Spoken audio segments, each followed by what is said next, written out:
Breaking news చూస్తున్నాం. Telangana CM Revanth Reddy ఢిల్లీకి చేరుకున్నారు. ఇక కాంగ్రెస్ పెద్దలను రేవంత్ రెడ్డి కలిసే అవకాశం ఉంది. మంత్రివర్గ విస్తరణ, నామినేటెడ్ పోస్టుల భర్తీపైన చర్చించే ఛాన్స్ ఉంది. ఇప్పటికే పలుమార్లు రేవంత్ రెడ్డి ఢిల్లీ వెళ్లారు. అయితే మంత్రివర్గ విస్తరణపైన ఉత్కంఠ కొనసాగుతోంది. ఇక నిజానికి గత 2 నెలలుగా కేబినెట్ విస్తరణపైన చర్చ జరుగుతోంది. కానీ కసరత్తు పూర్తి కాలేదు.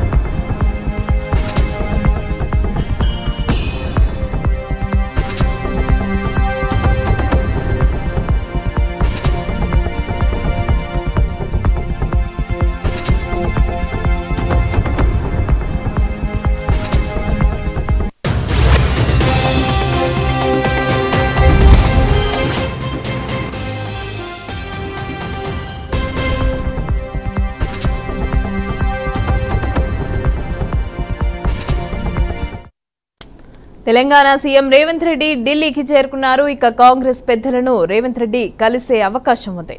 మంత్రివర్గ విస్తరణ, నామినేటెడ్ పోస్టుల భర్తీపైన చర్చించే ఛాన్స్ ఉంది. ఇప్పటికే పలుమార్లు రేవంత్ రెడ్డి ఢిల్లీకి వెళ్లారు. అయితే మంత్రివర్గ విస్తరణపైన ఉత్కంఠ కొనసాగుతోంది.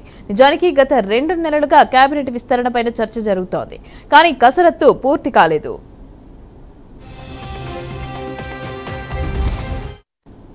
రైట్, ఇక ఇదే అంశానికి సంబంధించి పూర్తి డీటెయిల్స్ మా ప్రతినిధి భాస్కర్ అందిస్తారు. భాస్కర్, చెప్పండి. కాంగ్రెస్ పెద్దలను కూడా కలిసే అవకాశం ఉన్నట్టుగా తెలుస్తోంది రేవంత్ రెడ్డి. అయితే ఈయన ఢిల్లీ వెళ్ళిన దానికి సంబంధించి అయితే డీటెయిల్స్ ఏంటి, అంటే దేనిపైన చర్చించే అవకాశం ఉంది వాళ్ళతో కలిసి? మమతా, ప్రధానంగా సీఎం రేవంత్ రెడ్డి అయితే ఇవాళ ఢిల్లీ పర్యటన ఇప్పటికే ఢిల్లీకి బయలుదేరిన పరిస్థితి. ఇప్పటికే హైదరాబాద్ నుంచి విమానాశ్రయం బయలుదేరి ఆ నుంచి నేరుగా ఢిల్లీ పోయే అవకాశం ఉంది.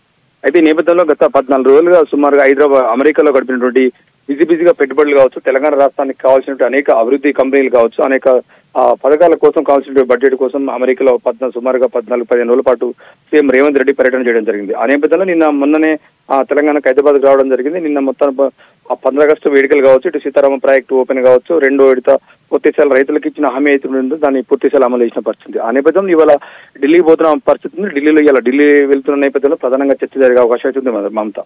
ఈ నేపథ్యంలో ఎందుకంటే ఇప్పుడు ఎప్పటి నుంచో గవర్నమెంట్ మొదటిసారిగా డిసెంబర్లో గవర్నమెంట్ అధికారంలోకి వచ్చిన తర్వాత అప్పటి నుంచి ఇప్పటి వరకు కూడా పూర్తిస్థాయి ఇలా క్యాబినెట్ విస్తరణ పెండింగ్ పడుకుంటూ వస్తుంది. అయితే ఇప్పటికే 18 మందికి మంత్రులు కాను, ఓన్లీ 12 మంది మంత్రులు కాబట్టి ఇంకొక 6 క్యాబినెట్ విస్తరణ చేసే అవకాశం ఉంది. కాబట్టి 6కి బెర్త్ తొక్కే అవకాశం ఉంది. కాబట్టి ఆ క్యాబినెట్ విస్తరణ కావచ్చు, ఇలా పిసిసి పదవి ఇప్పటికి ఎందుకంటే పిసిసి పదవిలో కొనసాగుతున్న సీఎం రేవంత్ రెడ్డి పిసిసి పదవికి మరొకరికి ఇవ్వాల్సిన అవసరం ఉంది. కాబట్టి అది పిసిసి పదవి కూడా పూర్తి స్థాయిలో చర్చ జరిగే అవకాశం ఉంది.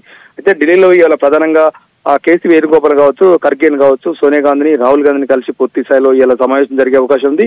అంటే పిసిసి పదవి ఎవరికి ఇవ్వాలి, మరొక 6 పదవులు మంత్రి పదవులు కాబట్టి మంత్రి పదవులు ఎవరికి భర్తీ చేయాలి, ఏం క్రైటీరియా తీసుకోవాలి, ఇట్లా సామాజిక వర్గమా లేకపోతే బీసీ సామాజిక వర్గంలో ఇలా అనేక అభివృద్ధి పథకాలు కావచ్చు, డెవలప్మెంట్ యాక్టివిటీ కావచ్చు, ఇప్పటికైతే ప్రధానంగా కొన్ని జిల్లాలకు ఇంకా అవకాశ పరిస్థితి ఉంది. ఆ నేపథ్యంలో పూర్తి స్థాయి ఇవాళ ఢిల్లీలో సుమారుగా 3.5 గంటలు 4 గంటల పాటు పూర్తి స్థాయి ఇలా ఏఐసిసి అగ్రనేతలతో ఇలా చర్చ జరిగే అవకాశం ఉంది. ఆ నేపథ్యంలోనే ఒక మంత్రివర్గ విస్తరణ సంబంధించి ప్రధానంగా ఇలా చర్చకు వచ్చే అవకాశం ఉంది. మంత్రివర్గ విస్తరణ నుండి 6 కేబినెట్ పదవులు ఎవరికి ఇవ్వాలి, ఎవరికి న్యాయం చేయాలి, ఆ సామాజిక వర్గం తీసుకునే అవకాశం. ఎందుకంటే ఇప్పటికే నల్గొండ జిల్లా నుంచి కోమటిరెడ్డి రాజగోపాల్ రెడ్డి ప్రయత్నం చేస్తుంటూ మక్తల్ ఎమ్మెల్యే శ్రీహరి కూడా పోటీలు ఉన్న పరిస్థితి. అట్లా చూసుకుని పోతే జిల్లాకు 1-2 పోటీలు ఉన్నారు. తప్పకుండా వారికి మంత్రి పదవి ఇచ్చి వారికి ఆదుకోవాల్సిన అవసరం. ఎందుకంటే కష్టకాలంలో 10 ఏళ్లు ప్రభుత్వం లేకున్నా కూడా 10 ఏళ్ల పాటు కాంగ్రెస్ ప్రభుత్వంలో ఉండి అనేక పోరాటాలు చేశారు. తెలంగాణ రాష్ట్రంలో మళ్ళీ కాంగ్రెస్ అధికారంలోకి రావడానికి అనేక పూర్తిస్థాయిలో కృషి చేసిన పరిస్థితి. అదేవిధంగా ఏ నేపథ్యంలో తీసుకోవాలి, వారికి ఎట్లాగే మంత్రి పదవి కేటాయించాలి, పెద్ద మొత్తంలో చర్చ జరుగుతున్న పరిస్థితి. ఆ నేపథ్యంలో ఇలా ఢిల్లీలో ప్రధానంగా చర్చ జరగవచ్చు. ఇటు సోనియా గాంధీ కావచ్చు, రాహుల్ గాంధీ కావచ్చు, ఆ ఖర్గే తోటి పూర్తి స్థాయిలో కనీసం ఒక 4-5 గంటల పాటు పూర్తిగా చర్చ జరిగిన తర్వాత ఒక మంత్రివర్గ విస్తరణ కావచ్చు, పిసిసి అధ్యక్ష పదవి మీద ఒక పూర్తి క్లారిటీ వచ్చే అవకాశం ఉందంతా. Right, thank you Bhaskar.